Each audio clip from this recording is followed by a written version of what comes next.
ব্যস্ততম এই চট্টগ্রামের এক টুকরো সবুজ বনানী বলা যায় এই সিআরবি কে। এখানে আসলে মানুষজন প্রতিনিয়তই নিজেদের প্রশান্তি খুঁজে পায়।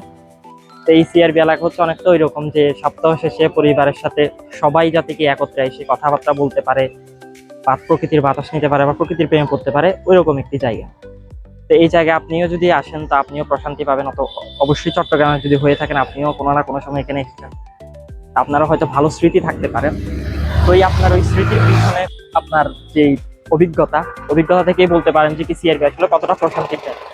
তবে এটার অনেকগুলো ব্যাড ইফেক্টসও আছে। আমাদের এখানে সিআরবিতে অনেকগুলো খাবারের দোকান দেখা যায়, যেটা আসলে পরিবেশটা অনেক বেশি মাত্রায় করে তুলছে, এবং পরিবেশের যে এই দূষণ এটা আসলে কি থামানো যাচ্ছে না। আশেপাশে দেখা যায় অনেক নোংরা ময়লা, এবং সিআরবির যে মাঠ আছে ওই মাঠও একটা প্রশান্তির জায়গা হলেও ওই মাঠেও দেখা যায় আসলে কি পরিষ্কার পরিচ্ছন্নতার অভাবে মাঝে মাঝে অনেক বাজে অবস্থায় পড়ে থাকে। আসলে কবি জীবনানন্দ দাশ বলেছিলেন যে বনলতা সেন কবিতায় তার যে প্রয়াস, যে বনলতা সেনের মাধ্যমে যে শান্তি তিনি খুঁজে পান, তো এই প্রশান্তির একটি জিনিসই আমরা দেখতে পাই এই চট্টগ্রামের সিআরবি এলাকায়।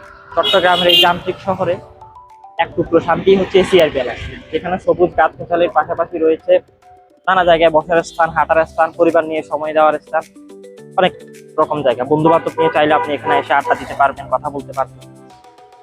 তো চট্টগ্রামের সিআরবি হচ্ছে একটি চট্টগ্রামের প্রাণকেন্দ্রই বলা যায়। যে সিআরবি এলাকায় আসলে অনেক শান্তির একটি প্রস্থান। পরিবার নিয়ে আপনি যদি সময় কাটাচ্ছেন, নিরিবিলি প্রকৃতির বাতাস, একই সাথে প্রকৃতির হাওয়ার সাথে চলাফেরা করতে চান, হাঁটতে চান, তো এই সিআরবি এলাকা আপনার জন্য একটি ভালো অপশন হতে পারে, জায়গা হতে পারে।